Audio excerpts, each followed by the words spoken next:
Sí. Bueno, pon el pianito de infama. Pon el pianito de infama porque tenemos una bomba. Bomba. Uno de los integrantes de este staff tiene algo que comunicar al país. Último momento, estamos en vivo, Intratables por la pantalla de América. Un calorón, alerta meteorológico, métanse dentro de casa porque se viene la lluvia, el granizo, todo, dice. Igual puede fallar, ¿no?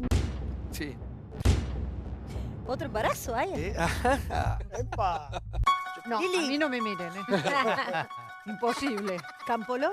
A mí tampoco. Débora. María Julia. Bueno, pon el pianito porque hay un integrante o una integrante de este programa que tiene una información exclusiva. Muchos hacen así. ¿Qué sería esto? Y un embarazo. Embarazo. Tuvimos 2 nacimientos. No, ya le expliqué. 3 nacimientos. Pero, Sería Para noticia la ciencia nada mundial. es imposible. ¿Eh? No, la pero ciencia sería no es- mundial, escúchame, Mirá, con Marcela, 60 años largos. podemos Decilo. una criatura. 62 tengo. Ah, no bueno. se puede. No, largos no son. Pensé que era Claro. más joven. Bueno, 60 cortos. para mí me pesan. Ah, ¿Cuándo se dio cuenta que se había puesto más grande? ¿Viste que hay un momento en la vida que uno dice, te tratan de señora la primera Cuando vez? no- lo que no le llegó a Levina. Cuando los jóvenes te empiezan a hablar de usted. No, pero eso ahí- hace mucho tiempo. Cuando te Ahora sean así. Ahora A los la 25 tutean hasta años mi te pasa eso, bisabuela. ¿eh? Ahora No, tutean hasta mi tutean, bisabuela. sí, ahora tutean. No, Ahora pero los jóvenes tutean me hasta mi pasa que hay bisabuela. algunos que te hablan de usted, ahí vos tomás conciencia que ellos te ven como una vieja, como una persona grande. Hacer respeto. Cuando te Qué sean, respeto. Igual vieron, leyeron hoy que encontraron una enzima que va Sí, a en contribuir Rosario. a que la gente viva hasta 120 años. Pobre mi Es marido. una pendeja, Sí, Liliana. no, mi falta marido la- se la muere. mitad. Santi, cuando te dicen vieja loca, ¿viste cuando ¿Eh? llamás al 911 por Sí. ruidos molestos? Y te gritan del edificio de enfrente, vieja loca. Ahí yo, Ahí te diste ahí cuenta. yo me di cuenta. Que... Bueno, atención, pon el pianito. Lo bueno de hacer este programa es que uno siempre siente un teen. Yo me siento que estoy en la primaria. Con esa caripela. No, porque viejo es lobo de mar. A usted le hablo. Hola, buenas noches. No, estaba pensando que ¿sabés cuándo tomás conciencia del asunto este que hablabas? Liliana puso un ejemplo. El análisis de próstata. Dale con la próstata, viejo. A los Cortala, déjame terminar. Le voy a poner un consultorio acá. Un box. ¡Se está matando! Lo tiraste, o sea, En el colectivo, cuando Ah. la gente joven se para y te dice, para. quiere el asiento. ¡Ah, no! Terrible. Eso es mortal. Terrible, mortal Bueno. eso. Bueno, pon el pianito, pon el pianito. Tenemos una información exclusiva de uno de los integrantes. Obviamente que vamos a hablar de todo. Un tema muy interesante que vamos a tratar en un ratito nada más. Y por supuesto vamos a hablar de los tarifazos. Ha aumentado todo. No les ha quedado nada. Judy, buenas noches. hola, Gracias por estar. Pon el pianito. pon el pianito.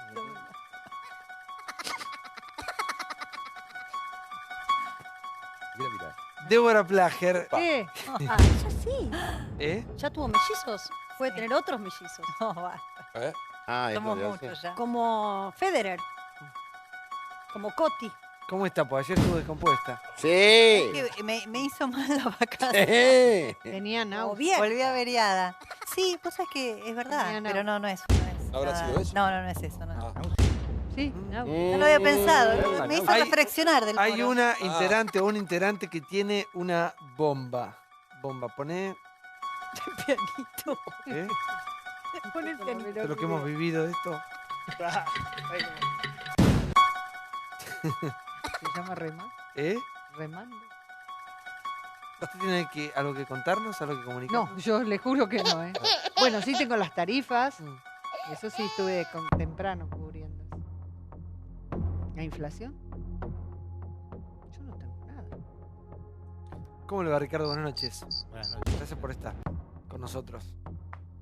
Bueno, ¿lo decimos ahora o lo decimos en un rato? Un rato. ¿En un rato? Una pista. Por Bueno. favor, algo. Veo, podemos jugar. Alguien de este staff tiene una información exclusiva que recién cuando llegaba al canal me dice esto mañana sale en todos lados y la primicia es mía. Decilo. Mía. Mía. Arriba no contaron nada. Es de Gravia. Gravia. En Camarines. En Camarines no dijo nada esa persona. ¿Se casa Levina? La primicia es la primicia, que No la todavía. va a regalar. No todavía. ¿No? No, todavía no. Estoy tratando Joven para. de... Sí, Ordenar. ¿por dónde? Te vi con Mirta. Fuiste ¿Eh? más presentable la de Mirta que... Ahí me pongo corbata. Sí, claro. Esas camisas hawaianas, ¿viste? Bueno, igual así como lo ven, Hippie chic son. crack. Un capo. Sí, un crack. Bueno, tenemos una información exclusiva para todos ustedes. Pasen, tetas, ¿cómo le va? ¿Todo bien? ¿Cómo anda? ¿Bien? ¿Quién es su mujer? ¿Su mujer alguien? No, esta gente de acá. Tiene mellizos, tetas. ¿Qué haces, ¿Se quiere Santi? maquillar? ¿Cómo andás? ¿Quiere ¿Bien? maquillar? Ujú. ¿Padre de mellizo, Martín? Sí, están ahí sobreviviendo. El tema de las tarifas, preocupante. No quedó nada por aumentar. Sí, era algo previsible que ya estaba en el esquema de la audiencia pública del año pasado. Fue un poco mayor que lo que preveíamos algunos que estaban en la audiencia pública. Es importante en términos de porcentajes, un aumento promedio en todo el año va a ser de 113%, pero es un aumento que en cantidad de dinero es el 83% de los hogares con un aumento menor a 183 pesos, o sea que es una cantidad de plata poco significativa en la magnitud absoluta, importante en términos de porcentaje, mucho menor de lo que fue el del año pasado, pero sigue siendo significativo. El año pasado fue 400%, ¿Y los recordé. peajes? Los peajes también es un aumento. ¿Dónde va la 40. plata, la plata de los peajes? ¿Dónde va? ¿Y la nafta? ¿Eh? ¿Y la nafta? Mirá, es caso por caso el que tenés que analizar. el Después caso de analizamos, peajes. porque tenemos el informe. Adelante, Martín, por favor. Dale, ¿dónde vamos? Pero viste que los peajes no se sabe dónde. Sí, ¿a dónde va? Este es el único país donde ponen una cabina de peaje. Cuando la ruta no está hecha, te empiezan a cobrar y vos financiás la obra que van a hacer años después. Pero cortan el Realmente- césped, eso sí, Ah, es bueno, muy también. importante. Sí. Pero es carísimo, ¿no? Bueno, tenemos una información exclusiva en este programa. Pon el pianito. Débora Plager. María Julia Oliván. Jonathan Viale. Campolongo. Gravia, que ya tiene club de fans, Gravia. No. Usted no. ¿No? Yo no, ¿qué? Usted no. Yo no tengo información. ¿O no Ellos tengo sí, club? usted no. Yo tengo club de A veces se fans. pone celosa. Levinas no. Pablo Vilauta no. Ah, perfecto. Uno del ala derecha tiene una información exclusiva. Bueno, del ala, Ahí. del ala del equipo azul, Gravia. Gravia. Oliván. de los más jóvenes. Ponele. Ponele. Padre periodista.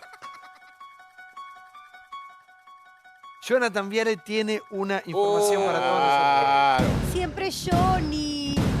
El mejor alumno, ¿viste? Estuvimos con él hasta hace 2 minutos. Y no nos dijo nada. Nada. Lo guardé para que sea espontáneo, en el Está aire. bien, Espontáneo. Tremendo. Bueno, Jonathan Viale tiene algo que contarnos a todos nosotros. No me que esté embarazada de nuevo tu mujer. No, porque no, me caigo acá. pará, Ah, pará. se nos Dale va. un respiro a esa Tenés pobre una chica. moneda, ¿Eh? Pará un poquito. Soy una máquina. Ya pasaron los 40 días. Y son los más, Ah. son los más fértil del equipo. Ah, No, yo vengo ganando. claro, vos. No, sí, está Vos bien. no tenés. Pero vos Salió ya- el otro día. No. ¿No? Mi mamá me dijo, ¿va a tener un varón, Santi? Claro. ¿No querés aclararlo, no? No tengo. Ah, Pero perdón, ¿es una Rescataría, pero no. información o un tema personal, señor Viale? No, es Ah, información. Es información. Es información. Información. ¿Lo decimos ahora o en un rato? No, ahora. ¿En un rato? No, Sí. Quieran. no. Ujú. Jonathan Viale tiene algo que contarnos a todos nosotros en este arranque de programa. Preparame un chivito, a ver. Necesito Sofovich en este momento. Faltan las chicas que bailen acá, que revuelven la Te mando un beso componera. grande. Vuelve un piano, un chivo. Bueno, Jonathan Viale tiene información exclusiva. Ya arrancamos con el programa. Primer informe va a ser anuncios de alto voltaje. El gobierno anunció subas del 60 al 148%. Aumentos de alto voltaje. El rompecabezas de la economía. Y aparecieron las primeras subas de este 2017. El servicio de luz, las prepagas y los peajes golpean al bolsillo de los argentinos. De esta forma, continúa el plan del oficialismo para intentar reacomodar ciertas tarifas que consideran que han quedado desactualizadas, esperando que esos cambios no se trasladen a la inflación. Aumento de la luz. El valor agregado de distribución aumenta a partir del mes de febrero. Es el primero de los de los aumentos de luz del año, porque hay 2 aumentos. Juanjo tuvo que volver a anunciar algo que no es simpático. Claramente a nadie le gusta tener que decir que hay que aumentar las tarifas. Tuit de CFK, una verdadera cadena nacional, pero de aumentos. Asalto al bolsillo familiar. Desde mañana, tarifazo de luz, prepagas y peaje. Usuario residencial R1, hoy están pagando 131 pesos por mes. Van a subir al mes de marzo en 2 etapas su factura en 80 pesos. Como máximo 211 pesos por mes. Allí el aumento que se aplica es del 60%.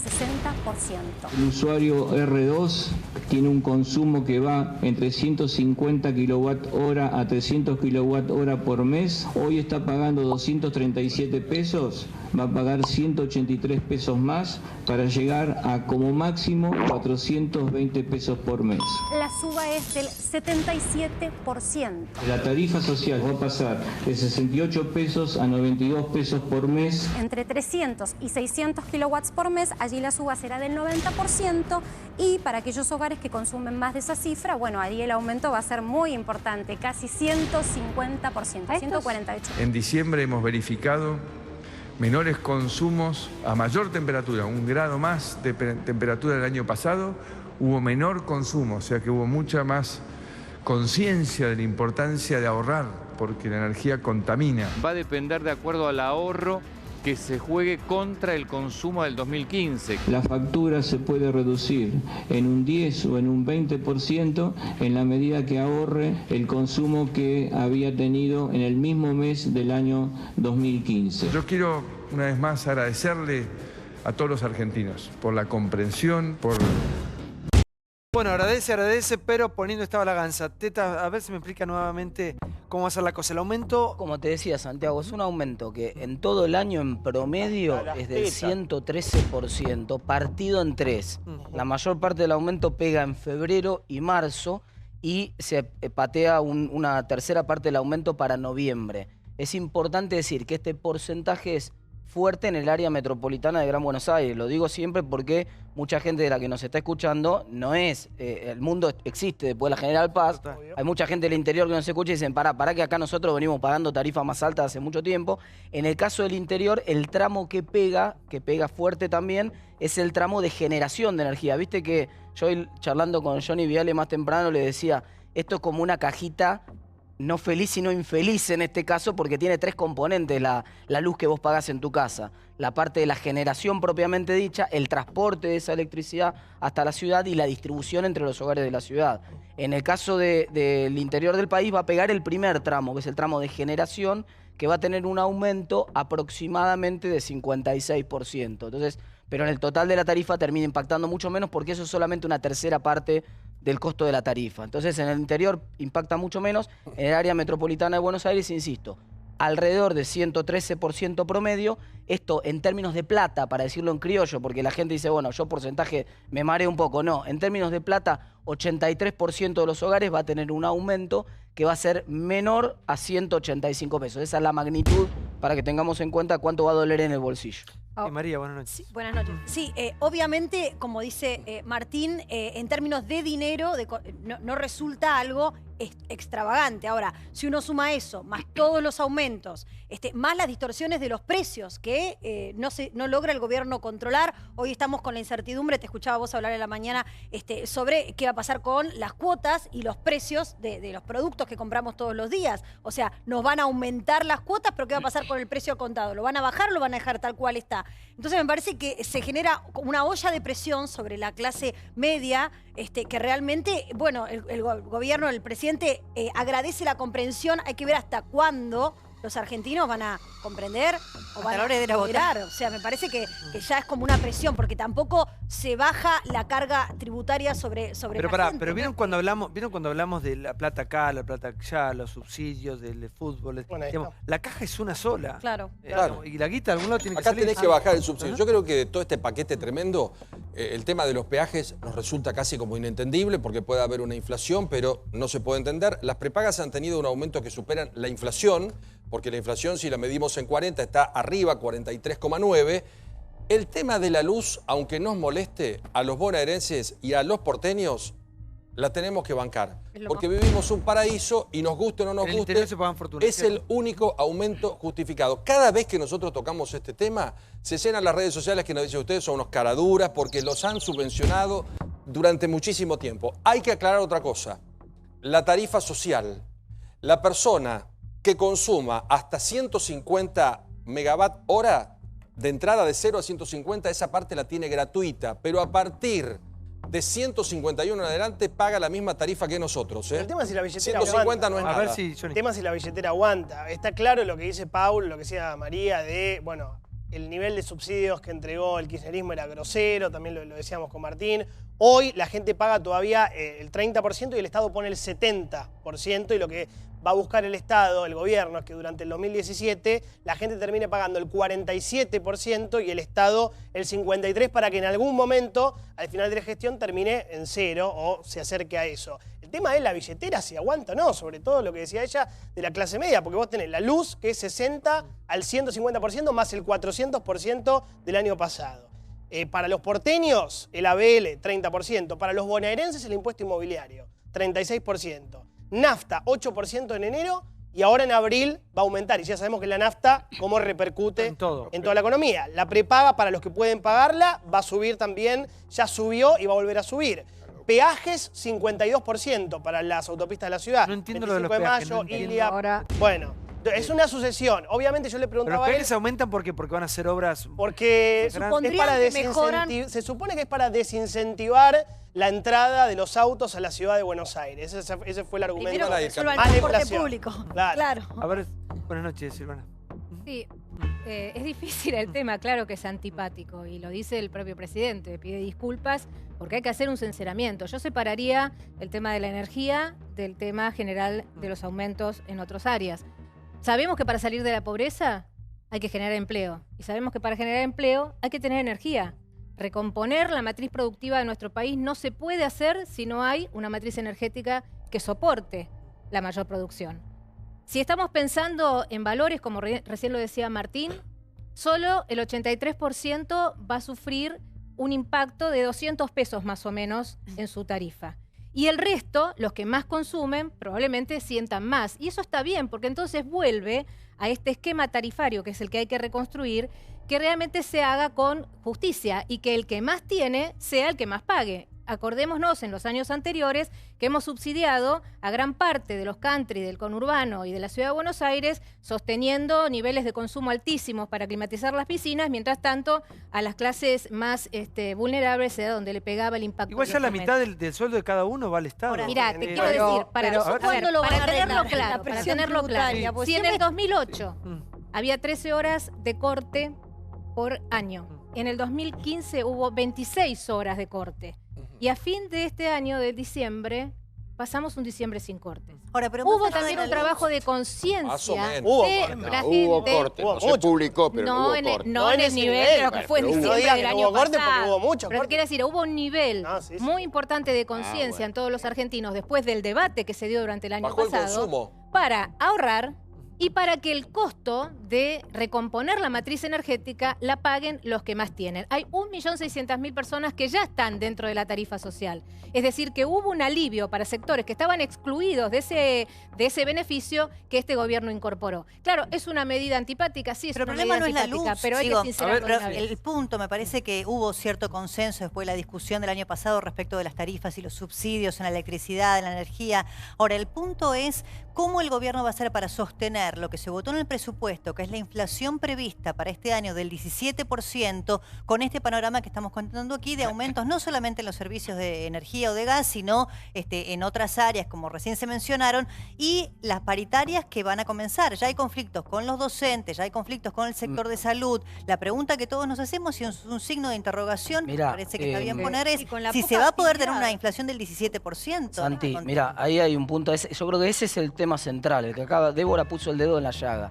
El aumento de la luz aproximadamente es 1%, empuja 1% en la inflación. No es tan significativo. ¿Todo el año? Y en todo el año. Es casi 1%, así que no es tan significativo. La clave central es que en las paritarias, de alguna manera, utilicen ¿En esta base a qué herramienta. lo calculás, Bueno, Martín? es ponderado con el IPC no, de yo la sé ciudad. cómo se pondera. Con el Te estoy IPC preguntando porque el propio ministro de Economía sostiene, o el propio Ministerio de Economía sostiene que es inferior, 0,5, Pero y terminó que en siendo más febrero va a grande. ser inferior. No, está bien. Y hay otras consultoras que estiman 1,5. Por eso te pregunto, Por eso. ¿en base a qué estimas que es 1? Pasó lo siguiente, pasó que el impacto terminó siendo mayor del tarifazo de lo que se pensaba inicialmente, entonces muchos habían hecho el cálculo de 0,5 Fácil, y después chico, lo fácil, corrigieron. vamos. Termina siendo 1% cuando sumás hasta noviembre. Todos los aumentos que hay ahora en marzo y en noviembre suma un punto más de inflación. Ahora el punto central es, hay una herramienta que usó el gobierno de la provincia de Buenos Aires para las paritarias con el sector estatal no docente, que es las cláusulas gatillo. Esa cláusula gatillo es la única herramienta que le garantiza a los trabajadores que este año le ganen a la inflación. ¿Y cómo funciona eso? Muy simple. ¿Cuánto necesitamos? La que implementó la provincia. Exactamente. 18% y se abre. Y esa es la única posibilidad, además de que la inflación efectivamente termine abajo de 20%. Así la mayoría de los analistas consideran que no va a ser 17, que va a ser más cerca de 20% de la inflación de Bueno, este y año. también que Ahora, la gente no puede sí, gastar plata porque no tiene. Claro, pero Esa ahora... es otra manera de controlar No, pero, la inflación. pero ahí por eso es lo importante que las cláusulas gatillo van a garantizar que este año los salarios le ganen a la inflación y entonces que haya una recomposición del poder de compra de los salarios. La única posibilidad es hacerlo así, porque si vos lo haces, que cada gremio pide 25, 30, 28, sin que esté atado a la inflación que efectivamente hay, lo que va a terminar ocurriendo es que el empresario se da vuelta del otro lado y remarca. Lo que Entonces, pasa, Martín, esto es genera que- una A ver, bola un que no da minuto, para sí. nadie. Aldo, por No, favor. el análisis creo que pasa por dos o tres cosas rápidas. Es cierto lo que dice Martín. Las propias empresas de electricidad habían pedido 80% para todo el año, en dos tandas de 40 ahora y 40 en agosto. El gobierno, en este tema de las tarifas, como en el tema de los combustibles, tomó medidas desde el punto de vista de la inflación que se le está viniendo encima y electoral. Voy a explicar por qué. En diciembre estaba previsto el ajuste de las prepagas y el 8% de combustible. Como el índice estaba muy yendo para arriba en diciembre, resolvieron no ajustarlo, los combustibles se ajustaron el 8 de enero, con lo cual diciembre no tuvo el efecto combustible y las prepagas a febrero. Lograron con eso tener un índice del 1,2, 1,3 en diciembre, muy festejado por el gobierno, cerrando el año en 41% de inflación. Pero 8 días después vinieron los combustibles y la sorpresa de este anuncio de la luz, cuando el ministro dice, lo vamos a dar entre febrero y marzo porque la gente en febrero consume más que marzo, en realidad lo hicieron para que el índice de febrero, que viene para el 2% de inflación, no se vaya más arriba y lo postergaron parte a marzo. Decir que en febrero los argentinos consumimos más luz que en marzo, viejo, ¿en qué país vive? En marzo, cuando todos volvemos, empiezan las clases, empieza la actividad industrial. Decir que no hubo cortes de luz en diciembre, miren, cayó un 20% el corte de luz en el capital Gran Buenos Aires, pero hubo cortes de luz. Ahora, el 45% de la electricidad que se consume en capital y Gran Buenos Aires somos los residenciales. 27% la industria y el resto es servicios y otras actividades como el comercio. En todos los casos hubo caída de consumo. En la industria 7-8%. Entonces es cierto que hubo menos corte de luz, pero hubo corte de luz. Y zonas como Constitución tuvieron hasta 20 días seguidos sin luz. El problema es que ahora no se publicita tanto como se publicitaba antes. Y después viene el anuncio de que en noviembre viene la segunda tanda de aumento. ¿Y por qué noviembre? Porque en octubre se vota, viejo. Esto, infantiles no somos los argentinos. Está bien, el gobierno tiene su esquema, pero hoy hubo un anuncio bueno que nadie lo dice del ministro. Yo lo escuché. Cuando dijo, cuando las empresas que tienen que invertir no inviertan lo que tienen que invertir por estas tarifas, le vamos a aplicar una multa equivalente al monto que no invierta. Eso es política de Estado, bien, si que lo hasta hace- ahora no se hizo. Porque hasta ahora, discúlpenme, ¿no? Las empresas que generan electricidad han recibido más de 20.000 millones de dólares de subsidio en los últimos 10 años. ¿Dónde está la plata? ¿Dónde está? En Suiza. Vamos a meternos en otro tema que tiene que ver mucho con la cuestión de derechos humanos. Se ha hablado mucho durante estas últimas semanas y particularmente después de los dichos desafortunados de Gómez Centurión. Y de alguna manera u otra, los que han pedido derecho a réplica son la otra parte o la otra verdad, como suelen llamarla. Está con nosotros Victoria Villarruel, abogada y titular de Centros de Estudios Legales sobre el Terrorismo y sus Víctimas. Buenas noches. Gracias por estar con nosotros en el programa. Vamos a ver el informe, tema muy sensible, muy delicado, que nos incluye, que nos involucra a todos los argentinos. Mirá.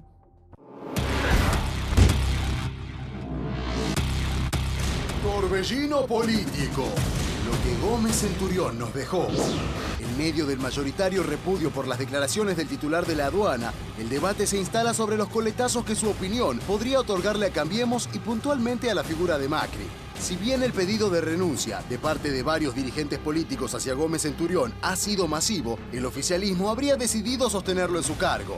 Me parece fuera de lugar, totalmente. Me extraña que comprometa al gobierno de esa manera. Qué papelón, qué papelón. Se debe estar arrepintiendo mucho por las repercusiones que tuvo. Pienso que Centurión tuvo la valentía de decir lo que realmente él piensa. No creo que haya sido un plan para hacer desaparecer la persona, fue un torpísimo golpe de Estado tomando el poder y lidiando contra un enemigo que no sabían cómo manejarlo. La visión de los militares era de Gómez Centurión. Me parece que es ofensivo para la justicia, que ya determinó que no hay nada que discutir. Que se niegue algo que está aprobado en la justicia, me parece inaceptable, y como radicales integramos una coalición donde tenemos que dejar con claridad nuestro perfil y nuestra mirada a determinadas cosas. Los dichos de Centurión son la forma de pensar y es una política de este gobierno. A mí no, ¿Es eso? Sí, creo que es una foto más a esta película. ¿Qué le parecen esas medidas, por ejemplo, el retroceso? El tema de los feriados. Ya nos tiene acostumbrados, hace y deshace. Que lo piensen un poquito antes. No puede haber tantos errores no forzados. Funcionarios importantes del gobierno que tienen una tarea que no tiene nada que ver ni con los derechos humanos, que se ocupen de lo que tienen que ocupar y que no emitan opiniones que comprometen a gente que no tiene nada que ver con su pensamiento. No comparto en absoluto las ideas de Gómez Centurión, pero creo que tiene todo el derecho a expresarlas y a hacerse cargo de lo que dice. No es lo mismo 8.000 verdades que 22.000 mentiras. Es imperdonable que esté en un puesto público, en un puesto de un gobierno, una persona de esa calaña, ¿no? Lamento que no le hayan pedido la renuncia. Margarita Stolbizer acaba de salir a pedirle la renuncia a Gómez Centurión. Esto ya va más allá de lo aceptable, por eso el pedido que vamos a hacer, la renuncia de este hombre. No hay que echarlo por lo que dice ni por lo que piensa, hay que echar a la gente por la falta de idoneidad. Diario Clarín. Gabriela Michetti. No creo que el presidente le pida la renuncia a Gómez Centurión. La vicepresidenta advirtió que las declaraciones del titular de la aduana sobre los desaparecidos fueron una opinión personal. Bueno, después de mucho pedirlo en redes sociales, Victoria Villarroel está con nosotros. Vos tenés 2 libros escritos acerca de este tema. Sí, Los otros muertos, que incluye el listado de víctimas del terrorismo, que lo tuvimos que hacer nosotros. O sea, esto debiera haberlo hecho el Estado, como fue en su momento la CONADEP. ¿Quiénes son nosotros? Nosotros somos una asociación civil legalmente constituida en Argentina que investiga cuántas son las víctimas del terrorismo, de qué tipos de delitos, cuáles son sus nombres. Es decir, así como el Estado investigó a través de la CONADEP cuántos eran los desaparecidos y publicó luego el nunca más, nosotros hicimos lo mismo con las víctimas del terrorismo cuando comenzamos a notar que no eran unos pocos cientos, sino que eran varios miles los afectados por las organizaciones armadas que cometieron actos de terrorismo. ¿A nivel personal en tu familia pasó algo? En mi familia, mi abuelo tuvo 4 tentativas de bomba, afortunadamente no resultó ileso, pero eso te modifica la vida desde que sos un chiquito. ¿Quién era tu abuelo? Mi abuelo era historiador naval, se dedicaba a todo lo que tenía que ver con la historia dentro de la Armada y bueno, en ese momento era el director del Instituto Browniano y tuvo 4 tentativas de bomba de montoneros. Afortunadamente no pasó nada, pero sí nuestra dinámica como familia a partir de ese momento cambió para siempre. Ahora, ¿ustedes qué sienten? Que siempre por parte de los medios se cuenta una sola historia. Se cuenta una sola historia y se elimina de la memoria colectiva a 17.382 personas, de las cuales 1.094 fueron asesinadas, 2.368 fueron heridas, 758 resultaron secuestradas. Ninguna de estas personas tiene derechos humanos. En Argentina, en la década del 70, del 69 al 79, explotaron 4.380 bombas, es decir, más de una bomba por día explotó todos los días durante 10 años. Entonces, ¿cómo podemos ignorar que acá hay ciudadanos inocentes que están siendo afectados en sus derechos humanos y que en 33 años de democracia el Estado argentino lamentablemente no los ha reconocido en sus derechos a la verdad, a la justicia y a la reparación? ¿Qué opinas del ERP? El ERP fue una organización armada que cometió actos de terrorismo. junto con Montoneros, son responsables de la comisión de la mayor cantidad de víctimas del terrorismo de Argentina. Señora. Yo no pertenecí nunca, lo aclaré más de una vez, Santiago. No me siento responsable porque yo no pertenecí jamás a la conducción armada. Yo te expliqué que era una joven de 20 años, 19 años, que participé en ese momento cuando entrabas en la universidad, algunos, porque salen con que no todos, bueno, una gran mayoría de jóvenes, militábamos en distintas agrupaciones. Yo militaba en lo que era la parte no armada, que se conoce como PRT, el Partido Revolucionario de los Trabajadores. Pero jamás puse una bomba en ningún lado, jamás empuñé un arma, y lo digo porque si no, no estaría acá, o estaría escribiendo quizás un libro si participé, pero objetivamente no fue así. Y lo máximo que llegué a hacer, cuando conté lo de las bombas, se armó, todo el mundo piensa que andaba matando gente. Yo quiero aclarar que las Molotov que armábamos en un living de una casa era estrictamente porque cuando íbamos a pintar, esas eran mis acciones combativas, pintar mensajes en las paredes. Obviamente, si venía la policía, la forma era tirarle una bomba para poder correr, pero a los efectos de ahuyentar. Pero yo nunca participé en ninguna acción armada de ningún tipo. Respecto a lo que plantea la señora, estoy de acuerdo. Yo estoy de acuerdo. Creo que objetivamente la historia tiene dos partes y hay distintas responsabilidades. Está la mía de haber participado en un movimiento que yo creía sinceramente que se podía cambiar el mundo, pero yo no estaba en un estadio ni nunca hubiera llegado. Ahora, también es cierto que hubo víctimas inocentes del otro lado, obviamente. Y yo creo que la historia tiene siempre que hacer los equilibrios. Bueno, una cosa es el Estado haciendo terrorismo de Estado. No, es una responsabilidad mayor, pero eso no... tiene razón, hubo víctimas inocentes. Pero vos la responsabilidad del Estado no se la podés endilgar a la víctima. Acá en Argentina, la víctima del terrorismo paga porque su agresor no fue el Estado. Entonces, por esa razón se queda sin indemnización, sin juicio de verdad, sin juicio para el derecho a la justicia para sus agresores. O sea, vos no le podés endilgar a la víctima que no la haya matado un uniformado. La víctima tiene los mismos derechos. Las víctimas, de hecho, son todas iguales. Luego, en un juicio, la pena será distinta si la comisión del delito la hizo un agente del Estado o un terrorista. Pero de ninguna manera vos podés penalizar a la víctima. Y lo que ha pasado acá en Argentina es que desgraciadamente a la víctima del terrorismo se la ha hecho corresponsable de lo ocurrido a partir del 24 de marzo del 76, que no es cierto. Quiero decir... ¿Cómo no es cierto? A ver. Primero, que las víctimas del terrorismo no son responsables de lo que ocurrió. En la inmensa mayoría de los casos no eran parte del Estado. La mayoría de las víctimas, por ejemplo, en el caso de los muertos... Yo te mencionaba que fueron 1094 personas asesinadas del 69 al 79. Es decir, cada 3 días alguien era asesinado en Argentina por terroristas. La mayoría de estas víctimas se dan durante los años de democracia, durante los años 73, 74 y 75. En ese lapso de 3 años fueron asesinadas 778 personas, principalmente por Montoneros, ERP, OCPO, FAL, FAR y otras de las tantas organizaciones de izquierda que hubo en el país. Ninguna de estas personas representaba... Sí, pero las víctimas de la AAA están reconocidas. Por eso el trabajo se circunscribió a las víctimas que el Estado no reconoce. Por favor, Freddy, buenas noches. ¿Qué tal? Buenas noches. Bueno, una primera precisión es que el libro de la CONADEP sí habla de que estuvo la sociedad argentina y utiliza el término atenazada por 2 fuerzas, tanto que eso le valió que la llamaran teoría de los 2 demonios en su momento, 2 fuerzas malignas, una que era el terrorismo, que obviamente el gobierno de Raúl Alfonsín persiguió y de hecho extraditó a muchos de los líderes de las organizaciones guerrilleras para ser juzgados en Argentina, y el terrorismo de Estado, que por su dimensión es mayor porque utiliza todos los medios del Estado. Por lo tanto, sí hubo este planteo. Efectivamente, la violencia en Argentina comienza con el gobierno constitucional, pero no democrático, de María Estela Martínez de Perón. La AAA inaugura su etapa de manera más abierta, porque no son solamente los crímenes cometidos por las organizaciones subversivas o guerrilleras, con el asesinato, por ejemplo, de Ortega Peña. Y a partir de allí se produce, entre otros, el de Silvio Frondizi, un hermano de Arturo Frondizi, académico, un intelectual muy reconocido, y muchísimas otras personalidades.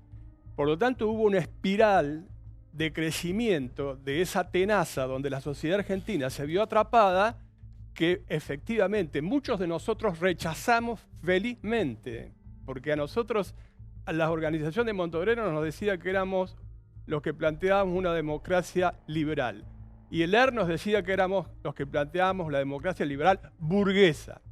Felizmente existió una juventud que fue capaz de contener, ayudar y dar un camino por reivindicar un sistema democrático que fue finalmente el que imperó a partir de la recomposición democrática con Alfonsín. No, yo creo que lo que pasa es que uno se mete en este tema de la violencia, que yo la viví desde el Estado contra mí siempre, hasta que vino la democracia en el 83. ¿Fuiste parte de alguna agrupación?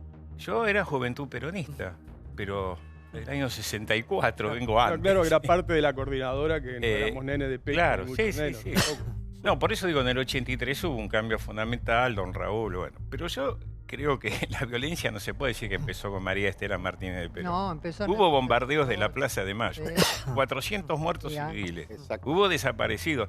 Yo respeto mucho a la señora, yo soy hijo de militar, mi padre también fue ametrallado, por suerte se salvó de casualidad por el ERR en su casa, simplemente por ser militar, dado de baja en el 55. Pero en su libro, señores, con todo respeto, los nombres que usted debe tener es gente que usted sabe dónde están enterrados, sabe que están muertos. Acá, en los 8.000 desaparecidos, ¿dónde están? ¿Dónde están los cuerpos? ¿Dónde están los compañeros que no están? Porque a mí me desaparecieron amigos que no eran guerrilleros. Ventura Mayoral, que te agradezco, mi gran jefe, que lo dejé un día en la casa y al otro día no estaba más y se lo llevaron, que jamás habíamos integrado una agrupación guerrillera. Al contrario, nosotros éramos la JUP Lealtad, que estábamos en contra de la guerrilla armada. Y sin embargo fuimos perseguidos, desaparecidos, nos tuvimos que exiliar. Cuento dos anécdotas, porque si me meto en mi tema personal, pero Lo que pasa es que de eso no son responsables las víctimas del terrorismo. O sea, la víctima del terrorismo no eligió ningún método, no era parte del Estado. Iguales de un lado para otro, pero no en este caso, no eligió la gente desaparición de otras y está personas. bien que lo haga, O sea, saben dónde están sus seres queridos enterrados. Yo no lo sé. Mire qué diferencia. Lo que usted me está diciendo es como reclamarle a la mujer violada por los apremios ilegales que sufrió el violador. La mujer violada no tiene culpa en esa situación. Eso es algo por parte del Estado. Es una decisión que tomó el Estado. No puedo discutir en este nivel, discúlpenme. Mezclamos lo emocional con lo político. Estamos hablando de otra cosa. Les enseñamos mal nuestra visión. Yo les quiero decir algo lo que nos pasa a los que estábamos naciendo en esa época o lo que nacimos después. Con mucho gusto. Escuchen. Todos ustedes que la vivieron nos tienen que de alguna manera contar cómo fue la... Porque todo el tiempo, la verdad que uno escucha y uno lee atrocidades. Y como dice Aldo Piñarelli, acá todavía hay gente que no ha aparecido. Acá hay gente que no saben... Acá estuvo ayer una madre que no sabe dónde está su hijo, que nunca más volvió. Y lo que decías ayer es... Yo pido el mismo juicio que le hicieron a la otra parte. Pero yo quiero contar... A ver, un minuto, Victoria. ¿No pensás que todavía hay madres que están esperando a sus hijos? Por supuesto, y respeto ese dolor, pero hace 33 años de democracia que venimos esperando que las víctimas del terrorismo tengan derechos humanos, que se les permita saber quiénes fueron los asesinos de sus padres, de sus hermanos, de sus hijos. Estamos hablando de personas que mayoritariamente eran civiles o no combatientes, es decir, en nuestro listado no están los militares que murieron o policías que murieron en combate. Claro. Solamente están las víctimas que son civiles y no combatientes, como es el estándar internacional en la materia. Entonces, yo entiendo el dolor de una madre de un desaparecido, pero también quiero que entiendan el dolor de la madre de un niño asesinado por Montoneros, que hasta el día de hoy ve cómo no está en el Parque de la Memoria, cuando reclama por la ley 24411 la reparación no se la otorgan, que tiene que ver en televisión o en los medios a personas que reivindican la lucha armada. O sea, yo también pido que se pongan del otro lado. El dolor es igual para todos. Sí, no es que a alguien le duele más que a otra doctora, persona. No es solamente el dolor. Y yo comparto y apruebo lo que usted, el reclamo y la reparación. A mí me parece que es correcto. Perdóname, ¿me disculpas? Eso es correcto. Ahora, no confundamos los planos de la emocionalidad que nos toca muy de cerca, a usted le tocó con su abuelo, etcétera, etcétera, con un planteo político. Pongámoslo en claro. el contexto de aquella década, las equivocaciones, las exageraciones, la Guerra Fría, que nunca se menciona como elemento. Hay un montón de cuestiones, pero no confundamos el delito del terrorismo de Estado, que desde la Segunda Guerra Mundial está con claridad puesto en los códigos, con esa metodología. No la confundamos con otros elementos que no tienen que ver con una decisión de la cual las cúpulas de las Fuerzas Armadas son responsables. No se le puede hacer cargo de nuevo, no se le puede hacer cargo a la víctima del terrorismo. ¿Pero qué tiene que ver? No estoy hablando de la víctima, estoy hablando de la... Estamos tratando de competir a ver quién sufrió más. Acá no sufrió alguien más que otro. Estoy hablando políticamente. El juzgamiento donde estuvo el doctor, se establecieron cosas muy claras. Lo quiero escuchar. Buenas noches. Qué difícil superar estas heridas, ¿no? A ver, todo lo que hemos vivido esos años, la violencia irracional de la década del 70, a mí me parece que es necesario tratar de tener una visión más abarcativa de la historia. No cabe ninguna duda que los crímenes cometidos por organizaciones terroristas eran crímenes. Eran asesinatos, eran secuestros. Yo recuerdo que en el juicio de los comandantes entregaron, hay una publicación que ellos llaman el libro blanco, algo por el estilo de la subversión, donde detalla caso por caso todos los atentados. Creo que son 21.000 y pico de hechos y, si la memoria no me engaña, hay cerca de 1.500, 1.600 muertos, de los cuales la mayoría son víctimas civiles, víctimas del terrorismo. Y no cabe ninguna duda que esos son delitos y el Estado tenía que responder a esos delitos, bueno, con las herramientas legales. Ahora, la primera responsabilidad para que esto no haya ocurrido es de los militares. Es decir, la represión ilegal, esa represión salvaje, siniestra, clandestina que se instauró, permitió que los autores de esos crímenes, bueno, fueran inocentes. En realidad, la falta de enjuiciamiento que hubo hacia los crímenes, las organizaciones terroristas, permitió precisamente la impunidad de todo ese sector. Yo creo, por supuesto, que no es parificable. Las organizaciones terroristas eran delincuentes. Los que lo hicieron desde el Estado, bueno, cometieron crímenes gravísimos que ofendieron, pero gravemente, la conciencia de la comunidad, incluso de la comunidad internacional. Eso es inexcusable. Pero hay un ángulo en el cual tiene razón, hay un doble víctima que produjo el proceso militar, la dictadura militar. Sin duda a las miles de personas que secuestraron, que torturaron y que las asesinaron en secreto. Y esto te llegué para Gómez Centurión cuando dice, queremos saber el número. No se sabe el número. No se sabe. Porque sus compañeros de armas los mataban en secreto, en silencio. ¿Cómo podemos saber el número?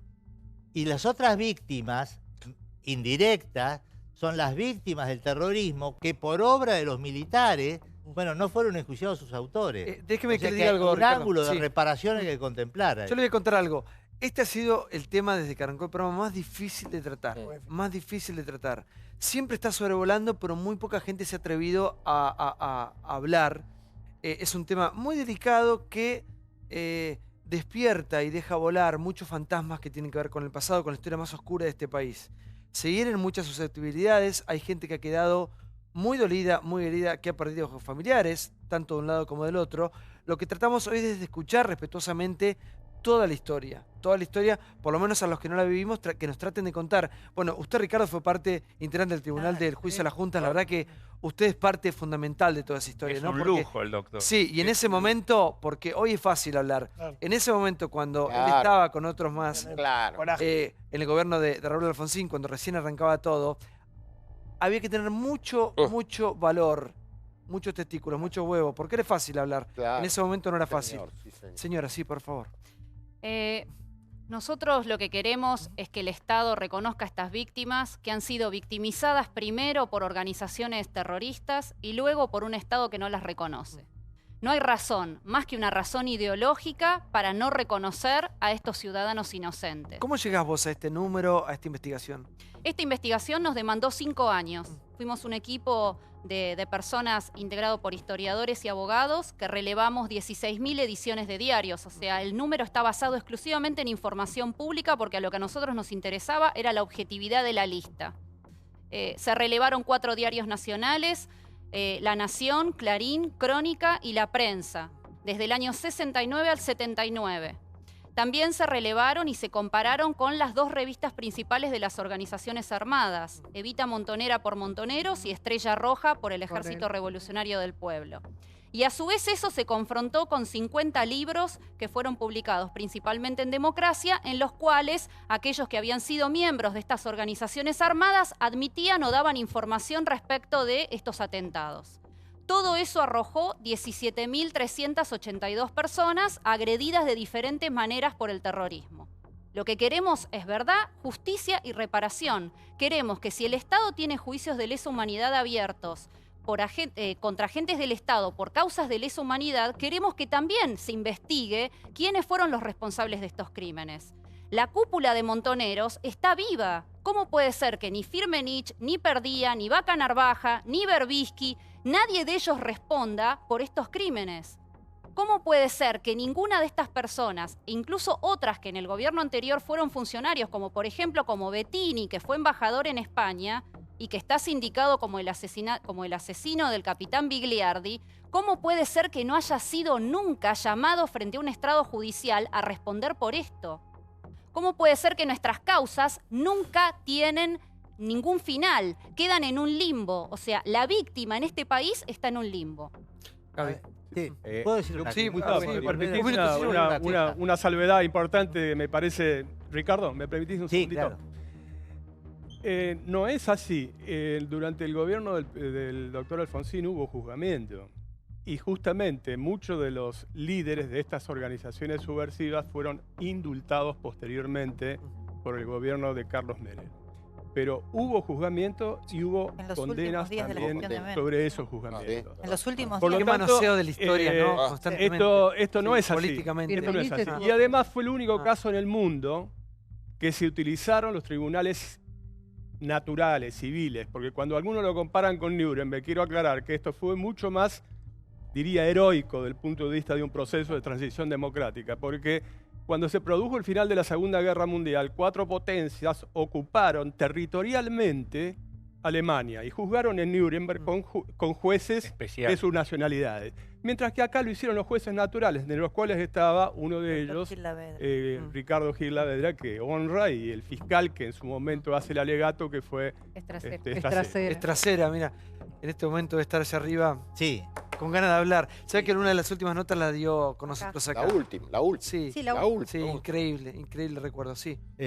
A ver, para complementar, cuando ella dice que han sido víctimas y el Estado no lo reconoce, lo que falta de completar, que no es el Estado democrático, han sido víctimas de la dictadura, porque fue la dictadura la que impidió el juzgamiento de los autores de esos crímenes. Fueron los militares que acudieron a un método siniestro, salvaje y cruel, que impidió el propio, por ejemplo, Bettini, que decían, y no voy a juzgar acerca de Bettini, la familia de Bettini Fue diezmada. fue salvajemente Toda la familia. diezmada, hasta la abuela. En una cosa... La de Vaca Narvaja también. Atenta contra la naturaleza humana. Dante Ullo. Bueno, en consecuencia, ¿quién impidió que se juzgaran esos crímenes? La dictadura. Claro. Y yo creo que las víctimas de ese periodo, las víctimas del terrorismo, pueden tener un ángulo de reparación. Obviamente que la pueden tener, porque también son víctimas de la dictadura, no de la democracia. Igualmente, en 33 años de democracia, esta deuda tampoco se reparó, con lo cual llevamos 33 años en los cuales los distintos gobiernos democráticos no han hecho nada, ni siquiera por moralmente reconocerlas. Un sitial de memoria, como es el Parque de la Memoria, tiene a personas que han muerto armando bombas, es decir, no fueron desaparecidas, sino que murieron armando bombas o en hechos de combate armado, y esas personas están allí en el mármol y no están las víctimas del terrorismo. No está el niño Juan Eduardo Barrios, de 3 años, asesinado por montoneros el 6 de diciembre del 77 en Monte Chingolo.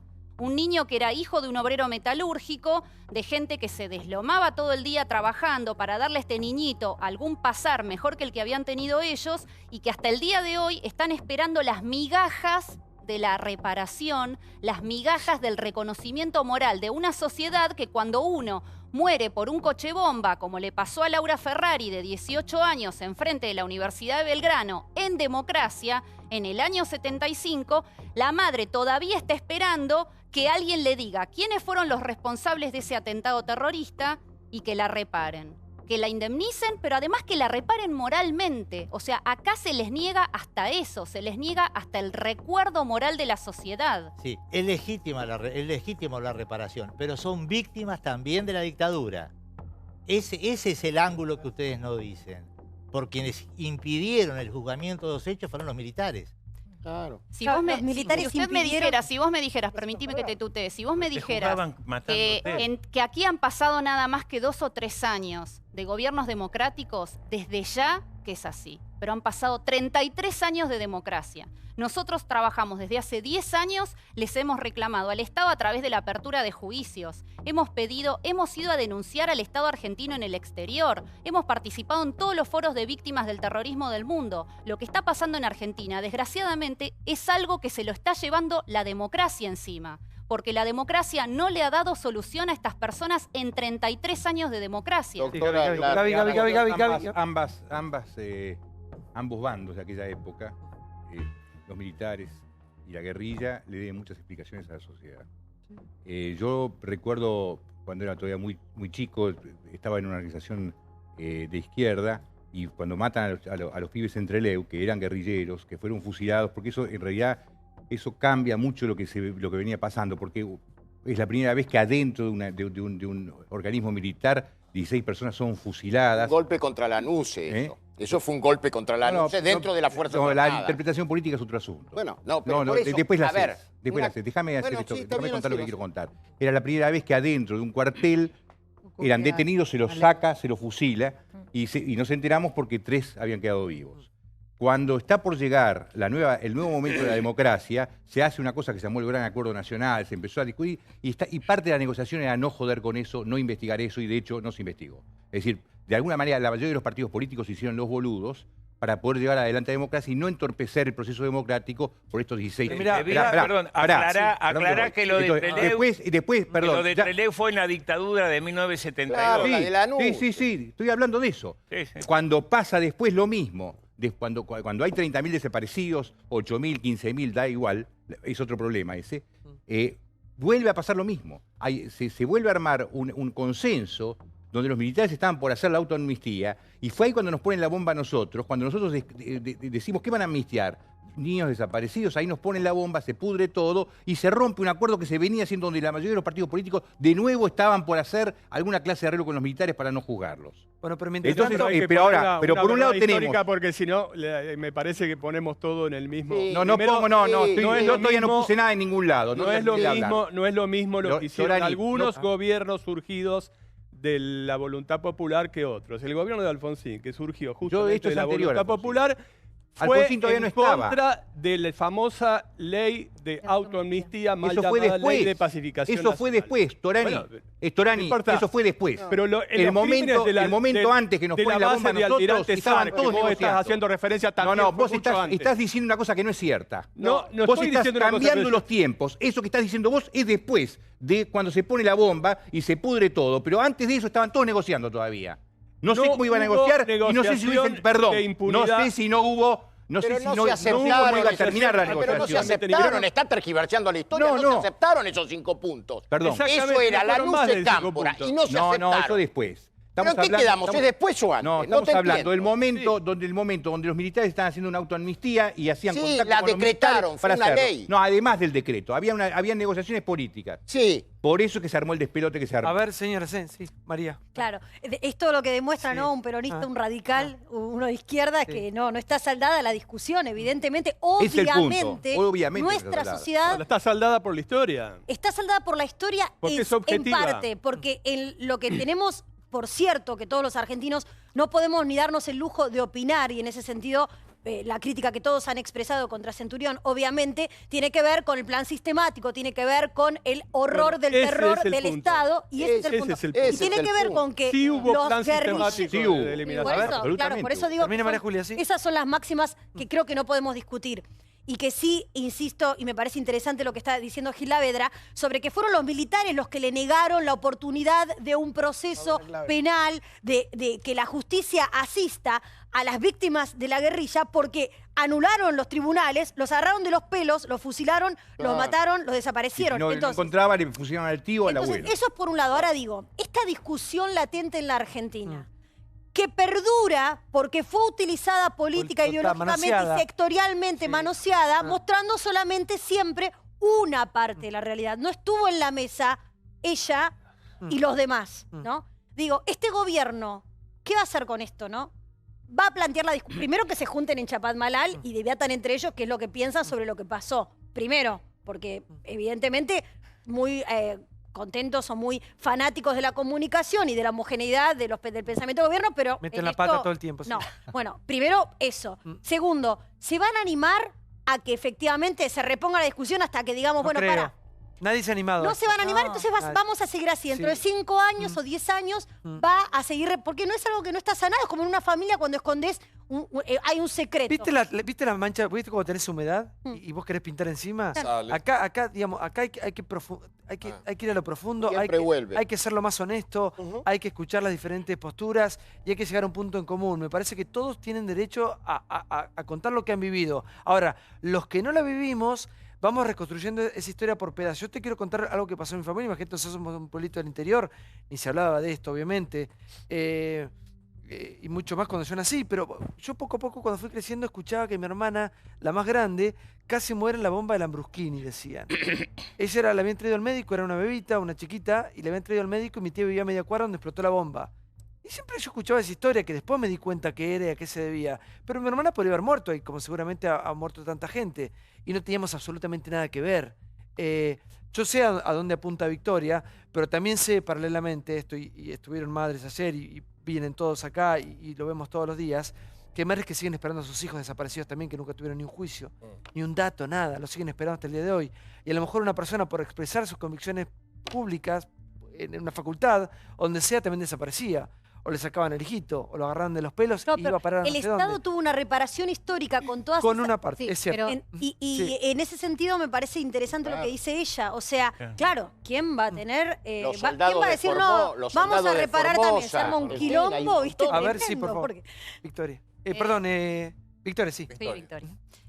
Mira, yo creo que lamentablemente esto es una situación que no se arregla y no se abarca en forma abierta en Argentina. Estamos hablando de la historia y la historia es un rompecabezas al que le quitamos las partes que nos resultan incómodas. Y las partes que nos resultan incómodas son las víctimas. Las víctimas que son las que ponen en peligro la impunidad de aquellos que integraron las organizaciones armadas. Nosotros lo único que pedimos es justicia, verdad y reparación. Acá no se pide nada. ¿En el Parque de la Memoria ustedes pretenden que estén todos? Nosotros queremos que estén las víctimas, como corresponde. Si realmente es un Parque de la Memoria que trata sobre el dolor de la década del 70, ¿cómo te vas a olvidar de la mitad de la sociedad? Porque acá el tema, lo que vos contaste de tu hermana, en ese atentado en particular murieron 2 personas, hubo muchos heridos, se tuvieron que demoler 2 edificios completos, varios edificios a lo largo de las cuadras tuvieron rotura de vidrios, gente que hasta el día de hoy te cuenta que tuvo estrés postraumático por ese atentado. Hasta el día de hoy no hay ningún tipo ni de reconocimiento moral, ni de reparación, ni de la posibilidad de saber quiénes son los responsables de este crimen. Si fue la madre de Guado de Pedro, yo quiero saber como ciudadana si fue esta mujer o no. Claro, pero tenemos derecho a saber eso. El derecho a la verdad es un derecho colectivo. Vos, yo, María Julia, nosotros no nacimos, digamos, nacimos en aquella época, pero no lo vivimos, pero nos heredan este tema a nosotros y este tema parece que va a seguir por los siglos de los siglos. ¿Hasta cuándo? ¿Hasta cuándo sin resolver? Sí, Gustavo. No, yo creo, a ver, en principio para los que crecimos en democracia, en principio vemos esta discusión y decimos, a todos les asiste parte de la verdad, aunque me parece que la posición es inobjetable, la de Gil Lavedra, hablando sobre cuánto tendría que haber hecho el Estado en su momento para juzgar a quienes habían cometido los actos de terrorismo, y no solo no lo hicieron, sino que llevaron una solución de aniquilamiento total que se llevó por encima no solo a las víctimas, no solo a la sociedad, sino también a la justicia. Pero hay algo también de los que crecimos en democracia que me parece que es muy valorable, que es nosotros, no es que no estamos más metidos en esta discusión, me parece que la sociedad argentina aprendió. Y aprendió que no vamos a tener más o no vamos a tolerar más terroristas ni terrorismo de Estado. Y ese es un punto importante, que en estas discusiones parece que no se pone. La sociedad aprendió. Y el nunca más, pero eso fue nuestra dos. generación que cambió con eso. Sí, claro. El fantasma, y para eso también tuvo mucho que ver, y yo valoro lo que está diciendo Freddy, tuvo mucho que ver los que crecimos con Alfonsín. Nosotros también vimos cómo enjuiciaron no solo a las cúpulas militares, también se enjuició en su momento a las cúpulas de las organizaciones terroristas. Ahora, no es lo mismo una cosa que la otra. Coincido. Y si me dejás, voy a leer un párrafo del libro de Seferino Reato, que fue compañero nuestro acá. Hay una cosa que dice Videla. En la entrevista que le hace Videla. En la entrevista que le hace Videla, que dice claramente, había que eliminar a un conjunto grande de personas que no podían ser llevadas a la justicia ni tampoco fusiladas. El dilema era cómo hacerlo para que a la sociedad le pasara desapercibido.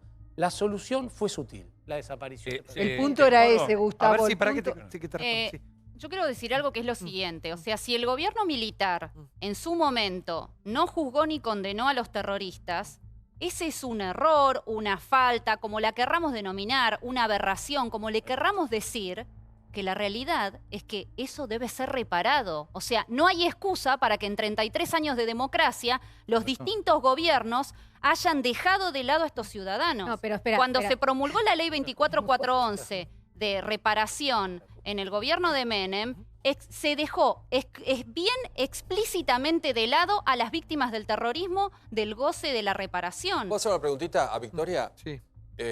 ¿Vos qué opinás de Videla, Macera, Agosti, o qué sentís cuando pasás por la ex ESMA, por ejemplo? ¿Qué crees que pasó ahí adentro?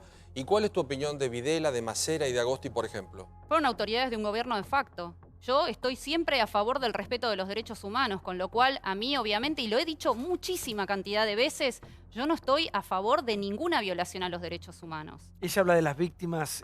Claro, pero estamos hablando de las víctimas, estamos hablando Pero de no víctimas, condenando. pero estamos hablando también de un plan ejecutado por esta gente. Lo que sí me gustaría es que así como nosotros tenemos la actitud de admitir las cosas no siendo parte de este tema, porque yo no fui parte y las víctimas del terrorismo no fueron parte del gobierno, nosotros no encontramos del otro lado ningún tipo de reconocimiento para con estas víctimas. Pero tampoco estás admitiendo, porque dijiste son autoridades que un gobierno, pero además- asesinos juzgados por la justicia argentina. Y Fueron condenados. Ya la justicia habló respecto de ellos. Hace 33 años que venimos hablando de lo mismo. ¿Cuándo se va a hablar de las víctimas del terrorismo? Aún en la tesis de que hubiera habido una guerra, como se planteó, supongamos que la hubo. ¿Fue una guerra o no fue una guerra, Freddy? Sí, fue una guerra, fue planteada por Videla como una guerra y fue planteada por Firmenich como una guerra. Así que para ellos era una guerra, de mi punto de vista era un delirio colectivo de muchos de los que tomaron la teoría del foco urbano, del foco rural, de la guerra popular prolongada y tantos delirios que existieron en esa época, de la cual nosotros felizmente nos excluimos y creo que le dimos un camino a otro sector de la juventud que pudo, con Alfonsín, llegar a un planteo diferente.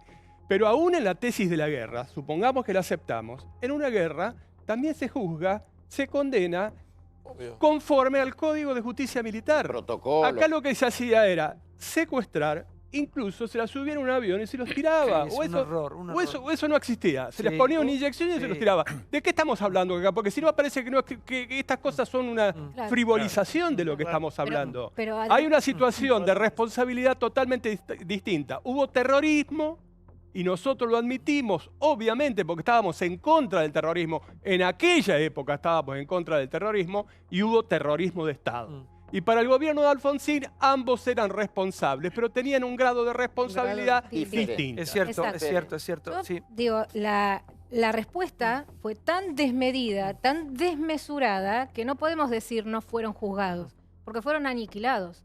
La respuesta del Estado ante el terrorismo fue un decreto. Empezó con Isabel, por eso estaba bien lo que decía Freddy. Espera, déjame terminar la idea. Hubo un decreto de un gobierno civil supuestamente democrático que decía hay que aniquilar al terrorismo. Y a partir de ahí empezó, ese fue el germen de lo que fue después la dictadura más sangrienta que vivimos en la historia. Espera. Y el fallo del déjame terminar la idea, Carlos, si no es muy difícil discutir así. Es un tema muy sensible y no quiero quedar con una idea incompleta. Porque la verdad que lo que me parece gravísimo es, como decía Freddy, la desmesura en la respuesta. Todos condenamos la muerte, la violencia y hemos elegido la vía democrática para la política y para militar las ideas. Ahora, cuando la respuesta del Estado es tan desmedida, donde hay un plan sistemático, no solo de desaparición y tortura, sino también de apropiación de bienes y de bebés, no podemos decir esto no está saldado. Porque la herida fue tan grave que todavía estas discusiones demuestran que no está cicatrizada. Lo que sí quiero agregar es que una diferenciación a lo que decía María Julia, la posición del gobierno es la que expresa la Secretaría de Derechos Humanos. De ninguna manera se piensa como Gómez Centurión. ¿Y cómo se piensa? Como se debe pensar en un gobierno democrático. Eso es lo que a mí me parece, porque condenando el genocidio y haciendo ni como muy lo clara ni como cuando Macri le preguntó a una periodista extranjera qué pensaba, dijo, yo no me quiero meter en ese debate, me parece inútil. No, pero eso también, a ver, lo hemos explicado miles de veces y recién mismo lo decía Gaby Levinas. La cifra del nunca más y lo que se dijo en aquel momento que estaba documentado eran 8.000 las desapariciones. Pero como dice Ricardo, el plan fue tan oscuro que no vamos a saber la cantidad de... Por lo tanto, estoy jugando lo que dijo Macri. Estoy diciendo una observación no es sobre claro lo que dijo el gobierno al expresar qué piensan María ellos. Julia, escúchame. Lo que dijo Macri en ese momento también es este enfoque. No es la discusión sobre 8.000 o 30.000. Con que hubiera uno, ya estaba mal que el Estado haya dispuesto a aniquilar como una forma de reparación. Un minuto. Perdóname, Victoria, por favor. Es un error histórico lo que está diciendo. Fue revisado y hubo dictamen del tribunal que integró el doctor, donde establecieron el sentido de la palabra aniquilar del decreto que está en cuestión y que fue firmado por todo el gabinete. Es poner inerme al enemigo. Y eso quedó claro en el... A ver, para que le quiero hacer una pregunta a Victoria que tiene que ver... Por favor. Claro, y mientras tanto hacen la triple A. Por favor, matás, claro. Victoria, ¿cómo fueron ustedes encontrándose? ¿Cómo se juntaron? Mientras tanto hicieron la triple A. Por favor, estoy hablando, señor. Adelante. ¿Cómo nos fuimos encontrando? Las víctimas del terrorismo dependen hoy por hoy de programas como este, de que algún diario publique alguna nota. Nadie se encarga de ellas. Si bien nos recibió el año pasado el secretario de Derechos Humanos, en nada hemos podido avanzar. Pero llegaste a hacer 2 libros de esto. Llegué a hacer 2 libros. El año pasado nos recibió hace... ¿Pero cómo llegaste a hacer 2 libros? ¿Cómo hablaste? ¿Cómo te movilizaste? ¿Quién? Me movilicé entrevistando a las víctimas que en ese momento pude acceder, yendo a las hemerotecas públicas, haciendo el trabajo de investigación que hace cualquier historiador para tratar de desentrañar una parte de la historia que no está en ningún lado. Nosotros el año pasado nos recibió el secretario de Derechos Humanos en enero, no pudimos avanzar en absolutamente nada porque la presión de las organizaciones de derechos humanos es tan fuerte que no se puede avanzar en nada. ¿Con madres y abuelas se han juntado? Nunca nos hemos juntado. ¿Por qué motivo? Solamente hemos tenido reuniones con Graciela Fernández Meijide y el año pasado hemos participado con ella y con Elisa Carrió en un debate público, pero no ha habido ningún otro tipo de acercamiento. Nosotros respetamos el dolor de todos, solamente pedimos que se reconozca y se respete el nuestro. Lo que pasa, a mí me parece que la respuesta quizás para este dilema que plantea Victoria la dio el doctor Gil Lavedra como una síntesis perfecta de lo que está discutiendo aquí. La respuesta desmesurada, trágica y genocida de la dictadura militar convirtió muchas veces a los victimarios en víctimas. Aquí usted nombró a muchos de ellos cuyas familias fueron diezmadas, se quedaron sin hermanos, sin padres, sin abuelos. Entonces, esa actitud genocida de la dictadura lo que hizo fue no permitir ninguna reparación posible, porque la reparación ya era esa desmesura absoluta. Entonces, si usted va a pedir hoy, más allá de las indemnizaciones y otras cuestiones que podrían ser judiciables, el doctor Gilavera lo podrá decir mejor, una reparación moral o histórica, la reparación moral ya está hecha, porque muchos de los que participaron de esas acciones armadas fueron aniquilados. Entonces ya es muy difícil hoy poder no discernir. se puede juzgar crímenes comunes que no son de lesa humanidad, claro. ¿Cómo va a ser difícil discernir ir 40 años atrás cuando estamos yendo 40 años atrás en juicios de lesa humanidad donde el Estado Porque está la lesa investigando humanidad Pero ¿cómo haces para reparar? Digo, no tiene ningún tipo de dificultad. O sea, considerando que el terrorismo también es un delito de lesa humanidad y también es imprescriptible. Claro, bueno. A ver o sea, si que Ricardo, debiera Ricardo, ser sí. investigado también. Sí. A ver, para tratar de ordenar la cuestión. En primer lugar, cuando se juzgó a los comandantes, ellos también interpusieron muchas defensas, ¿no? Muchísimas. Pero entre ellas entregaron una enorme documentación sobre todas las víctimas del terrorismo. Ese libro blanco y una cosa pormenorizada de todos los de todas las Fuerzas Armadas, hecho por hecho, caso por caso, etcétera, para demostrar la agresión terrorista que merecía una respuesta. Bueno, obviamente, lo que se acreditó es que aunque la agresión terrorista fuera terrible y que mereciera algo muy fuerte de parte del Estado, tendría que ser de acuerdo a la ley. Cuando se habla de acuerdo a la guerra, esto no fue una guerra, porque la guerra tiene reglas. Están las convenciones de Ginebra, bueno, que establecen cómo se comportan los estados durante la guerra. Y acá no hubo guerra. Es decir, secuestrar al prisionero inerme no va contra las leyes de la guerra, es un crimen de guerra. Claro. Es decir, que aún con las leyes de la guerra son criminales.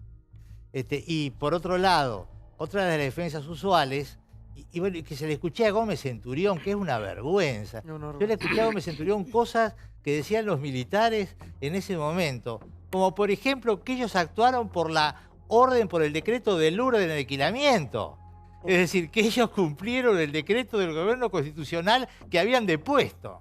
Eso es un argumento hasta risible, diría, ¿no? O sea, no hubo guerra, hubo verdaderamente una cacería, un exterminio secreto utilizando todo el poder del Estado. Y sin duda, las víctimas del terrorismo también son víctimas de la dictadura. Porque en realidad, como dije antes, es la dictadura precisamente lo que posibilitó. Probablemente en la Argentina falta poder integrar, porque tengo la sensación que las víctimas del terrorismo se refugian un poco como defendiendo al régimen militar, diciendo, bueno, mire, el régimen militar no era tan malo porque nos defendía respecto de estos. No, cuando podamos decir que todos son crímenes y que todas son víctimas, y pongamos las cosas en su lugar, a lo mejor podemos tener una visión más totalizadora de lo que ocurrió. Como pasó a comienzos la democracia, como recordaba recién Freddy. El primer gobierno democrático, el de Alfonsín, dijo, por supuesto, el terrorismo de Estado y también las bandas terroristas. Por eso promovió un enjuiciamiento. Sí, pero no son iguales, y esto para terminar, porque esos no son crímenes de lesa humanidad. La categoría de crímenes de lesa humanidad, bueno, se reserva a los que son cometidos desde el Estado. No es así, precisamente. doctor. No es así. El Estatuto de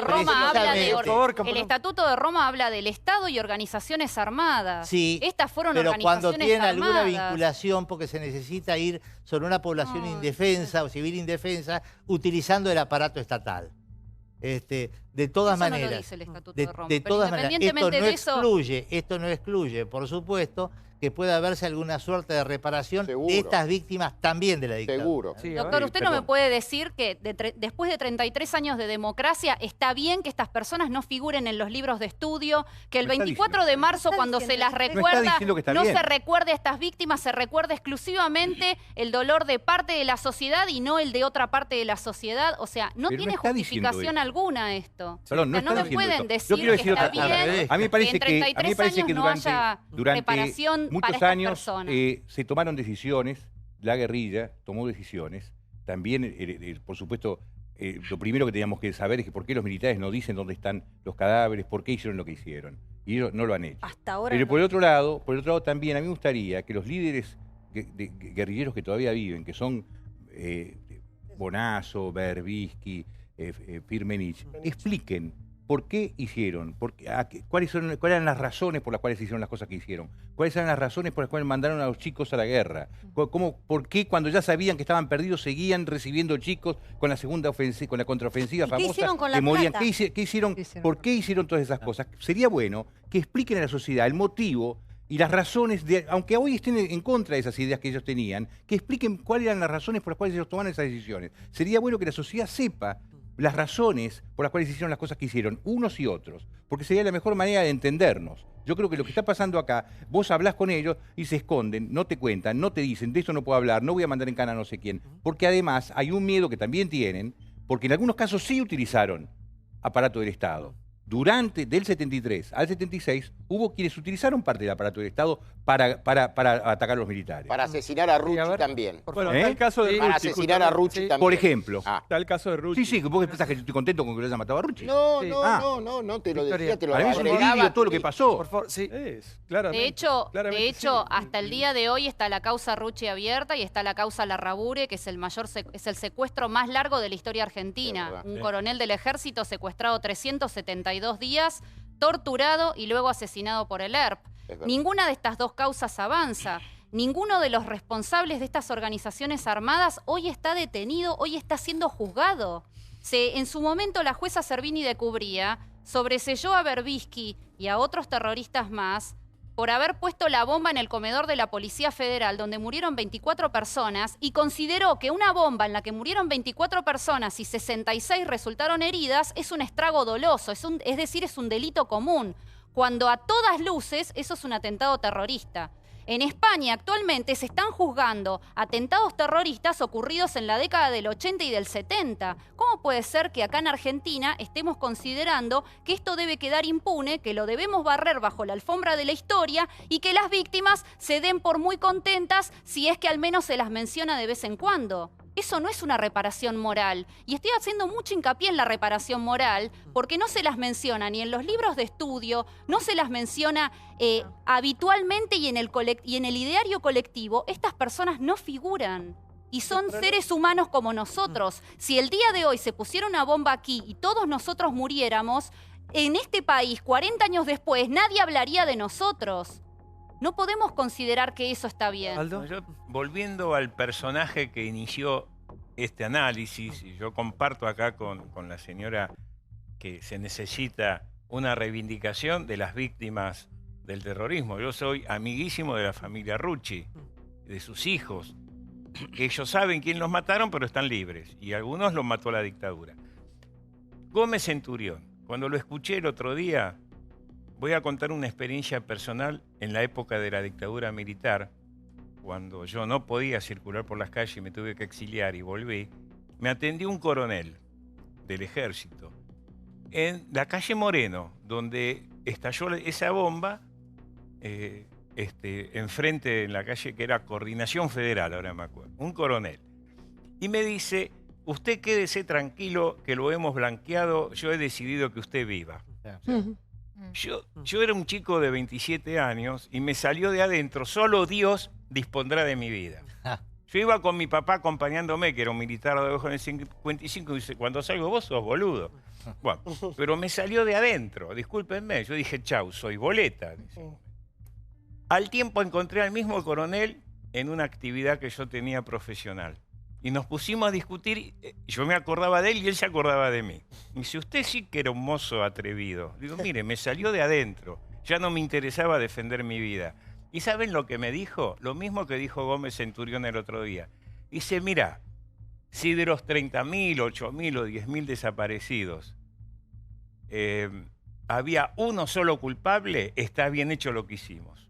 Y yo dije, no se puede matar a un solo inocente por justificar 8.000 muertes. Pero ese es el análisis de Gómez Centurión. Es una ideología imperante y me preocupa, y acá ya cierro, que el señor Gómez Centurión fue echado de la aduana por chorro y fue vuelto a poner en la aduana por chorro. Lo mismo que el secretario de Inteligencia, que es chorro, pero ahora no lo es y lo defienden. Entonces, ¿en dónde está el camino? Aldo, ¿A dónde queremos llegar? Porque yo con Gómez Centurión en la aduana ya no me siento seguro, porque él es milico. Y aparte, Arribas tampoco puede decir Yo estuve escuchando respetuosamente. Yo creo que los nacidos y criados en democracia entendimos que la violencia política no era el camino. Eso me parece fundamental. Coincido con lo que decía Gil Lavedra, que Montoneros y ERP merecían un juicio justo, pero no lo tuvieron por la dictadura. Me parece que este es el concepto central que tenemos que entender esta noche. Hacía falta un juicio con un abogado, hacía falta un juicio con un derecho a defensa. Sin embargo, la respuesta que dio la dictadura fue robar bebés, tirar personas al mar, torturar, crear campos de concentración. Yo leí el libro de ella, enterado que venía, lo estuve leyendo durante el día de hoy, también el blog. Es tremendo cuando vos ves las víctimas de la guerrilla, cuando ves Antonio Magaldi, secretario de la CGT de San Nicolás, asesinado por el ERP, o Juan Carlos Pérez, chofer de Bunge y Born, asesinado por montoneros. Es muy fuerte cuando lees la historia y decís, estos tipos, en ese contexto, no, merecía de verdad que haya un juicio al respecto. El problema es lo que dice Gilavedra. La dictadura fue la que obstaculizó que se den esos juicios, porque se encargó de aniquilar, sin previo juicio, a cada uno de los guerrilleros. Si no entendemos eso... Yo quiero decir que hubo juicios que tuvieron condena y, sin embargo, cuando vino se reanudó la democracia, esas personas que habían sido condenadas por la comisión de atentados terroristas fueron liberadas. Entonces no cumplieron su pena. El caso que vos decís de la policía no fue así. El caso de la caso de la policía se hizo, murieron 24 personas, que la mayoría, muchos eran oficinistas de la policía, gente que ni siquiera eran en la policía mismo. Hubo más de 70 heridos. Se hizo al principio una causa, yo leí, porque cuando hicimos el libro por Berbisky me fumé lo que había, pero no era una causa realmente. Ahí muere Walsh, por eso lo matan a Walsh, porque Walsh, Berbisky y Salgado fueron los que en teoría habían planeado y ejecutado el atentado. El único que se salva es Berbisky, rarísimo porque además toda la policía sabía que era él y él vivía en Buenos Aires, nunca se fue de Buenos Aires. Pero la verdad es que a Salgado, ¿sabes lo que hicieron a Salgado? Lo torturaron de la manera más terrible, le sacaron los ojos y después lo tiraron por el balcón para simular un suicidio, a Salgado. A Walsh todos saben lo que le pasó. Entonces, yo me imagino que... ¿Cómo volvés para atrás toda esa historia? ¿Entendés? Yo entiendo lo que vos decís y estoy de acuerdo con vos. Creo que hay que investigar por qué Berbisky está vivo, por qué se le ocurrió... Imagínate que vos me estás contando estas atrocidades. Sí. Imagínate que eso no le da ningún consuelo a la víctima. ¿Qué consuelo le va a dar? O sea, imagínate que en su dolor lo único que siente es que se le escapa la posibilidad de justicia. Pero en 33 años de democracia tampoco el Estado hizo absolutamente nada. ¿Cuál es la historia vos que más Tenemos un museo de la memoria donde no hay ni una sola mención de lo que fueron estas personas. ¿Cuál fue la historia que más te sensibilizó a vos? Mira, la verdad hay muchísimas. Pero hay una historia que, por ejemplo, es la de la familia Longinotti, que era una familia de Castelar, que era un comodoro retirado de la Fuerza Aérea, estaba en su casa, tocaron a la puerta, eran de la organización comunista Poder Obrero. Este hombre abre la puerta, lo ametrallan ahí mismo y muere inmediatamente.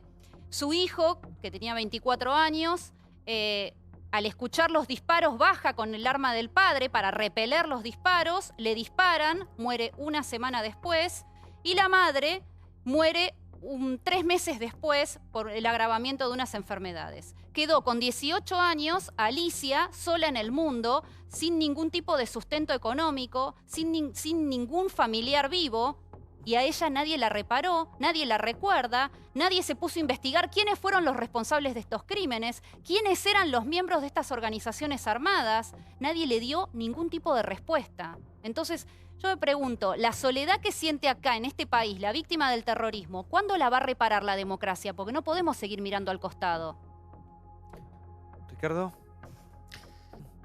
A ver, me parece que todos estamos de acuerdo con ella en el sentido de que las víctimas del terrorismo también son víctimas, ¿no?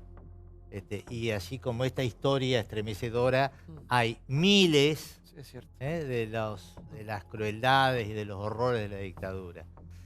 Yo creo de que hace falta tener una visión probablemente más integral de la historia. Venimos de 12 años de la juventud maravillosa, de la juventud idealista, y que esto se ha quedado tapado, como no ocurrió en los primeros años de la democracia, donde había una visión más integral de la cuestión. Yo deseo verdaderamente de que esta herida pueda cerrarse, y la única manera de cerrarse, bueno, es con verdad.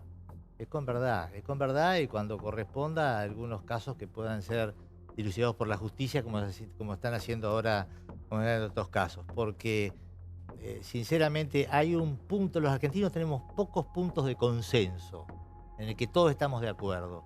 Y uno de ellos, yo creo que es una prenda común sobre cuya base se pudo edificar esta recuperación democrática, bueno, es la condena de los horrores de la dictadura. Nunca más, sí. Esta es una manifestación de los horrores de la dictadura, porque precisamente esto es algo que atraviesa horizontalmente a todas las fuerzas políticas democráticas, ¿no? Por lo tanto, yo creo que tenemos que fortalecer ese punto de unión, porque eso es lo que nos permite entender de que la democracia es la manera de resolver los conflictos sociales, la violencia, repudiar la violencia como forma de acción política y sobre todo el respeto del Estado de Derecho, de la ley y los derechos humanos. Gracias Ricardo, gracias Victoria. Muchas gracias por haber venido. Vamos al próximo tema. Qué momento, por favor, qué importante hablar las cosas, ¿no? Escuchar. Sí. CFK fue al juzgado en Río Gallegos. Próximo tema. Ahí tenés, mirá.